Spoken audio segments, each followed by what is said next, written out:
Hello folks, I'm Abfielder and this is the 4th episode of my expanding World Border Hardcore series, days 300 to 400 hopefully. If you haven't seen the first couple of episodes, then let me explain. I started this world on day 1, with a world border just 16 blocks by 16 blocks across, and it expands at the rate of 1.5 blocks per Minecraft day. If you come in here from my video about the modular base, then this is where it was invented, and we started work on it in episode 2. As we head into the episode today, the first couple of days are about gathering the resources for the melon and pumpkin farm. We dug that area out at the end of the last episode. Melons and pumpkins are a lot more important now for villager trading.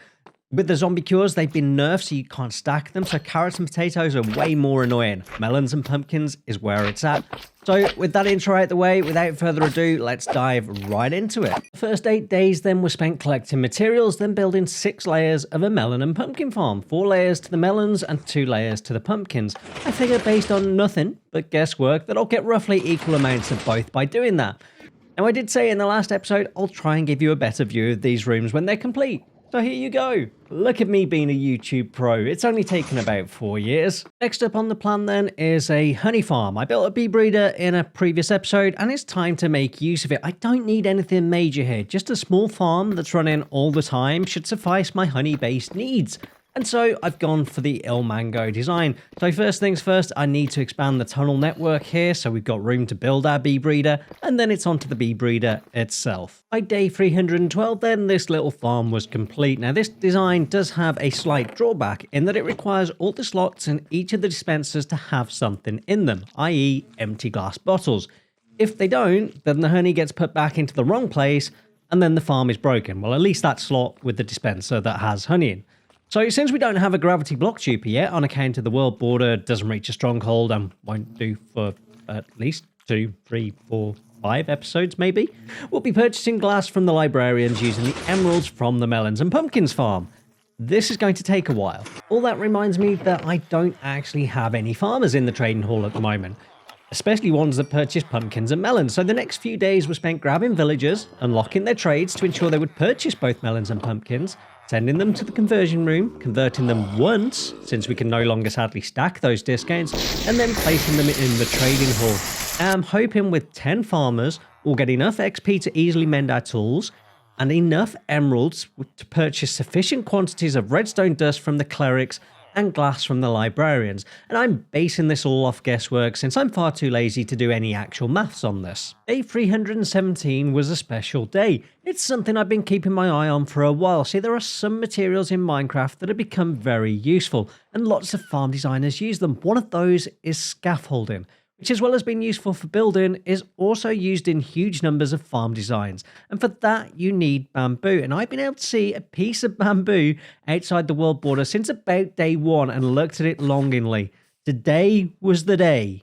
Yay. With that excitement out of the way, it was time to build another farm. Can you guess what this one will be? If you said bamboo farm, well done. You're not an idiot. By the end of day 326, I was now the proud owner of a bamboo farm. It feels like this is a good time to mention that all the farms you see in the video will be added to the modular base Litematic pack on my website, abfielder.com. Available for you to download absolutely free, so you can build your own awesome modular base. All the farm designs have storage and waste disposal as well. How great am I? If you didn't say the greatest, then I hate you. Day 337 and the smelter was built. We simply chuck our items on the floor where 24 hopper minecarts will quickly pick them up, deposit them into the furnaces. We have the fuel drop off and we also have a collection point as well. Now we just need fuel. Normally I'd use carpet, but I don't have coral fans yet and don't really know when I will. And I haven't looked if carpet dupers exist without those. So for now, I am thinking blaze rods. Also, if you're wondering about that annoying clicking sound, that is the fuel dispenser system that will automatically dispense fuel until all the furnaces are full. I really didn't think this through. I should have put an on-off switch there, because that's going to be annoying, because this is going to take a while to fill up. So blaze farm then, and can I just say, even with fire resistance potions, that I hate blazes with every fiber of my being. They are the worst farm in Minecraft to build. They do nothing but attack and attack you, like to the point where you are so satisfied that at the end of it, you have a farm where you will kill literally thousands of their number. So let's get on with this. So by day 342 then, I have a fully functioning blaze farm, and despite being in hardcore, I've somehow survived and can now get my revenge on thousands and thousands of blaze. The only thing is, I haven't really thought this through. You may sense a theme here in that each double chest of blaze rods I get will fill about 4 furnaces, because it's got to fill the furnaces and it's got to fill a hopper that feeds into the furnace. And a single celled blaze farm is going to take a very long time to get that many blaze rods, and since each episode is 100 days long, that's basically one full episode where I just need to be killing blazes. I haven't thought this through. At some point I want to build a wither skeleton farm and then use coal. That will be far quicker. I actually think that's going to be quicker than this, because I'm an idiot. Blazes just, they're not going to work here, are they? So I think somewhat understandably, I wanted to go back to the overworld. I'd had enough of the nether for one hardcore lifetime. And the next room that I want to build here is a portal room. I have got a portal on top of my island, but I want a portal room in my modular base. And this, when I was designing this was where I found out I'd made a horrible mistake with my tunnels. The straight pieces are good, the corner pieces are good, the T-junctions, not that I've ever used a T-junction, are good. The problem is the crossroads.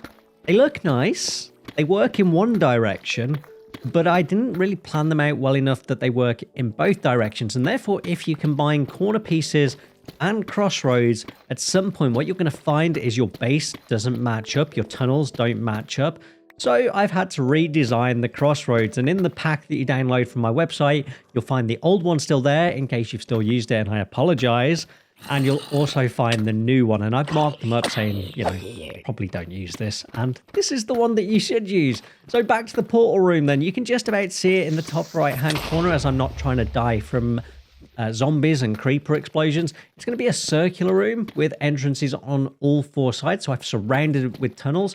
So this is going to take a while to build and to mine out, but what it does mean is that at least on 3 sides of this base, we now have a ton of extra tunnels from which to build rooms. Because one of the annoying things is building tunnels to expand your base every time you want to add a new room. So hopefully that means I won't have to do that for a while. So let's crack on. This was a bigger project than I realized. 19 days later, as I just clean up the remaining chests, we finally have a portal room fit for a king. Or app fielder. And it's absolutely beautiful. As I said, it's surrounded on all 4 sides by the tunnel. So now we've got some room to do some expansion as well. And yeah, it looks brilliant. We'll get some shaders on here and just have a good look around. But yeah, absolutely amazing. A really nice place to go to the nether and come back from as well. Brilliant. Over the next few days, I did a little bit of exploration, and then I did some lighting up of the caves. At some point in this base, I'm going to want something like a slime farm or maybe a creeper farm, and the caves are really going to slow things down. So yeah, I spent a few days with lots of torches there, lighting things up, but nothing that interesting happened, no close calls or anything like that. I'm really becoming a Minecraft pro these days. My next project is a quad iron farm. Now, if you remember from episode 2, I did build a single cell iron farm, but it was before I started the base, and so it's just in a random place. It's not the correct style, and although it gives me more iron than I already use, why would I bother building a single cell when I can build a quad cell? So I'm actually using my own design here, Abfielder's very own iron farm, the one that's been stolen by about 20 different creators, including those that have over 1 million subscribers. Thank you for that, by the way. And yeah, so we're going to build a quad iron farm. So it's another big project, and there's a decent bit of mining to do for this one. I'm going to go ahead, mine this area out, and then I think a good stage to come back in will be when I'm dragging the zombies into this thing. It actually ended up taking the best part of 12 days to mine out that entire area. It was absolutely insane, and I hate mining deep slate. I really need to check out the IPN rejects mod, which speeds up deep slate mining for this series, because I'm going to be spending my entire time doing it. But anyway, with that in, it's time to start getting all these water streams in and stuff like that. As you saw with the super smelter, I like to get all the stuff getting collected in a single place. So down here, I'm going to be doing the item filtering, and then 2 water streams back up to the sort of collection point. And what we're going to collect here is the iron, obviously, and then when we go to the next version of Minecraft, we can auto craft that into iron blocks. But instead of flowers, which I generally never need, I'm going to get myself a little bit of extra bone meal. So I'm going to convert it into bone meal, then send it up to the collection point. Once it was built, it was just a case of getting the villagers in, and then the zombies. Villagers was nice and easy. Just bring the rail line from the breeder, do the iron farm, and then just send them all in and break the minecarts. Next up is the zombies. So here's the plan. I have a zombie spawner that I found earlier. I've put a piece of rail into here. I'm going to get them to spawn and then hopefully get them to walk into that minecart. Give him a nudge. Here we go. And send him on his way. Boom. So we've just got to do that 3 more times. Send them to the iron farm. We'll name tag them over there. They're not going to despawn in a minecart. And Bob's your uncle will have a working iron farm. Here we go then. We've got 1 in place already. And we've got them suitably named. Take the hint, folks, there. If you're not already subscribed, consider doing so. We're getting some cats spawning. And all we need to do is get him to walk into the water stream, which is actually a little bit trickier than it sounds. Come on, fella. There we go. We have to take a punch to do it. And boom, he's in. We put the block there so we can't get out. And then we finally get rid of the water stream. We're not going to start spawning iron golems straight away because there's a block between the villager and the zombie at the moment. Did that on purpose. That's like a little pro tip for you. Here we go. We'll get rid of the water. Put the slabs back in. Another pro tip for you. And then we'll repeat this for these other 2 suitably named zombies. Okay, with them all in place, we did have this slight issue. I had to take out a couple of slabs to get the villagers in, and an iron golem, of course, spawned in that gap. Now, I have ended a hardcore series punching an iron golem, or getting punched by an iron golem, rather. As you can see, I did this one much more sensibly and killed him dead. I think he might have actually been stuck there, to be honest. So we'll get those slabs in. That will stop them spawning there. We'll get our 2 iron blocks in on the door. And let's get our pressure plates as well so we can open the door. Otherwise, that's going to be an issue. Open the door. Go through. Put in the pressure plates on this side. There we go. And boom, we have ourselves a quad iron farm. And with the central collection, we can see one spawning over in the corner there. It's looking rather beautiful. That's some big builds we've done and some beautiful farms we've got done in this episode. We're on day 390 now. To round out the episode, I spent a few days at the blaze farm trying to get blaze rods for the furnace array. I think I have 6 furnaces filled in total now. It's ridiculously slow. I have a second plan, which is to grow dripstone and then use lava. That's also going really, really slow. The mechanics for dripstone growing are insanely slow. Anyway, I did some exploration and eventually found a sniffer egg. I'm surrounded by warm ocean and I found a single sniffer egg. So hopefully in episode 5, we'll have a sniffer, 1. It'd be nice if we could find a second, so that's something to do in the next episode. And then to round out the episode with the last 2 days, I went and did something that always makes me happy in Minecraft.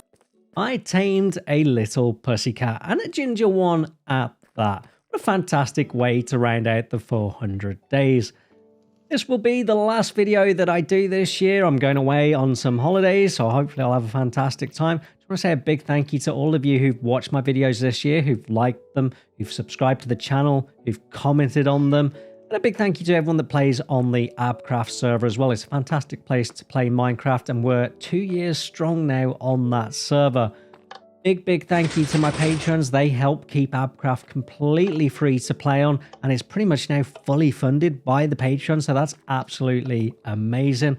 I hope you all have an amazing Christmas and a happy new year. I'll see you in the new year, folks. I'm Abfielder. That's all I have time for. Goodbye.